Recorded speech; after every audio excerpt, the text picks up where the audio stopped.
Welcome back to the game and welcome back rin sa ating volleyball analyst, Dzi Gervacio. Well, we talked off-season moves, lipat naman tayo to tandems and reunions in the PVL. Ganda nun, tandems yes. and reunions.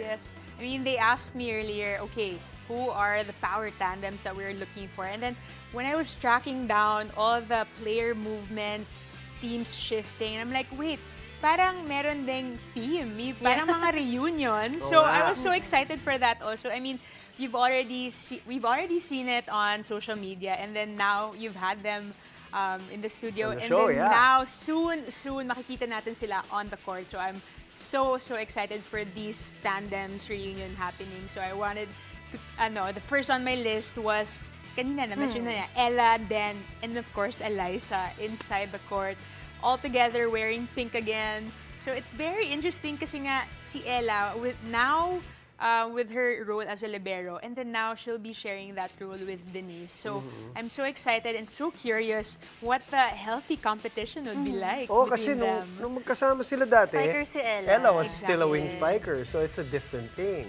Actually, yung nga nila, yung pattern nila na kapag si Ella at saka si Denden dumedepensa, parang gusto naming umuwi eh. Yeah, Kasi ang hirap talaga exactly. lapagan ng ball. But this time, they'll be sharing it, the same role. At for sure, meron din dyang mga healthy competition nga na Si binabanggit. Kyla Bandung ba?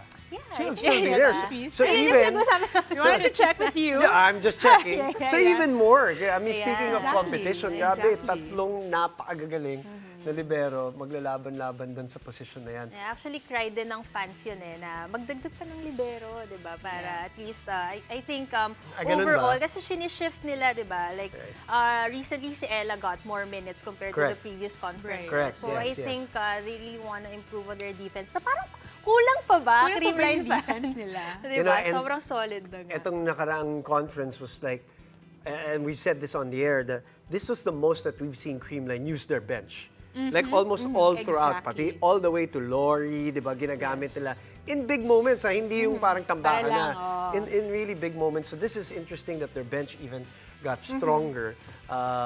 Sabi ni Denise kagabi when she was here on the show, I asked her as a last question, what scares you and what excites you? Ooh. Diba? Kasi she's been playing volleyball for 22 years already. 20 including varsity lang. 22 including yung nagsimula siya. And she said it's the unknown. It's the unknown of being in a champion team. She was worried about the optics daw, na going to the sister team na tumalo sa kanila, which is normal to think about, but she knew she's very happy na she's still within the family. Yeah. so But I think once she's there na, well, you know the Creamline culture talaga, di ba? Yeah. They take anyone as family. And Right. makikita mo na, sabi mo nga, like sila Lori, di ba? Bago sila. Pero when they got there, you know na they build this kind of confidence na Creamline brand of confidence. Yeah. Kasi talagang yung Right. pagka-family nila, in and out of the court, nakikita natin siya, nagtatranslate. But Sa laro, tama. Yeah, speaking of family, syempre ito pinag-usapan na din natin kanina. Hindi na sila bago sa isa't isa, talking about another of Ate Z's tandem pick. It's Camille Cal and Ivy Lacsina. Bakit naman sila yung napili mo na I mean, tandem? yun nga parang it's a reunion and we've seen them since high school, if I'm not mistaken, Yeah. together. And then, and to see them parang full circle ba, now that they're in the pros. Wow, nakita natin yun, high school, tapos ngayon pros na sila. So parang it's really exciting to see how well they're still connected. As they mentioned nga here na parang, pag gitna, sobrang solid, pero pag wings, parang, Nangangapapa. imprint pa natin. Oh. Exactly. So, just seeing the growth of these players, and then for us to see the growth also as a tandem is very special to see talaga. So, very excited to see these two play. Sabi niya kagabi ni Ivy rin na parang one of the reasons why she also joined was the Japanese system. Na parang in-implement ni Coach Babes. Nung high school pa lang sila, Okay. nung nagde-develop pa lang Okay. sila. The interesting though that I really wanted to take from last night's session with Camille, she parang opened up and said, a partner, na she's still finding herself na kini-question nga niya yung sarili niya. When she was with NU, hindi siya nagsistart. Punta sa UP, it didn't work out. And now she's here in the pros and maganda yung team. She says she says this might be the one na will stabilize her. I like that she said that and that she's admitted it, and she said it in a very happy way. And we wish her the best. not only her connection with Ivy, but Yeah. napakaganda Yeah. naman. May wing spikers niya, si Joanna, tsaka sila, di ba, ang gaganda ng linalaro ngayon nung last conference. And I think ang ganda nga ring testimony no, na yung mga previous journey niya, hindi nag-workout. But here, parang she got the opportunity, di ba? Yeah. Tapos, Yeah. ayan, makakasama niya pa si Ivy. And this time, they know na sila yung mag-work together talaga. Because before, how many setters have Ivy had, di ba? Tatlo sa NU alone. Right. Yung Kagandel, Lamina. And Correct. And minsan sure. lang naman niya nakakasama sa loob ng court. At least sa games, itong si Camille Cal. So now At home they're na at home siya yeah, ngayon. they're gonna Oh, share yes. hopefully full minutes together, di ba? But we'll see kung may mga surprises pa itong next lead. Pero ito naman ang aking tandem pick. We Oh. have Kyle Negrito and Bea De Leon. We'll be- Magsi-zero tempo na rin ba si, ano? my goodness. I Si know, BDL? diba? Yes, Kasi si exactly. Bea, well, we know the kind of connection she built with Gia, di ba? Yan yung nakita natin. That's what impressed us the most dito sa career din ni Bea. And with all other medals na nagdaan din dito kay Gia de Guzman. But now, itong si Kyle Negrito, she did prove a lot during the last conference na she started, Gia wasn't there, they managed to work it out. So ngayon, ito naman yung big challenge din. Kasi, di ba, parang the way na ina-activate nitong si Kyle yung mga medals niya, yan din yung hinahanap-hanap every time we see Creamline dahil we know na yung yung kanyang mga wingers, Gemma, Tots, Alam na. even Pons, Correct. Eliza, Na. diba? So it's always a challenge kung gaano ka kaganda kumunik sa middles mo and now they have Bea De Leon on on their turf. I'm interested here because hindi pa natin nakikita si Kyle. Ang ganda ng conference niya, obviously. right. Pero kasama na niya itong mga to eh. She Correct. developed For with them. years, So yeah. this is a new person. Just like the way Bernadette was, di ba, was very good with her.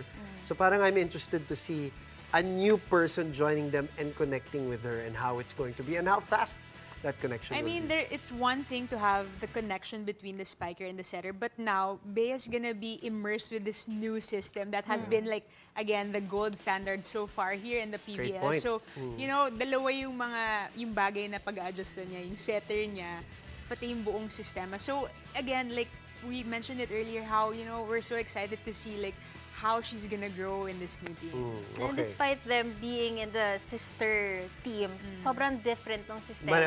Magkaibang yeah. magkaiba. Oh, yeah. Tama, great point, partner. And speaking of middles, said Domingo and Fifi Sharma, let's expound on that tandem that you picked. But ito nga si Sed, no? Kasi nung nag-gauge pa siya ng kanyang mga options, well, obviously there were a lot of teams interested in her, but she was looking at so many factors. Like, sabi ko nga, yung coaching kanina ng pinakapandiinan. Pero yung mga other factors kagaya ng team composition, isa yung tinignan niya na nandito si Fifi Sharma, mga kasama niya. Really? So, Interesting. sabi niya na parang, well, syempre, it's always nice to know na you won't carry the entire load course. with you, di ba? And parang she was really hopeful dahil nakita niya maganda naman yung connection nitong ni Fifi doon sa kanilang mga setters. So she's very excited to be back in the Philippines and play alongside Fifi Sharma. That's interesting. Isang napakabata na may finals experience obviously sa Ooh, UAP yes, and then a yes. very seasoned.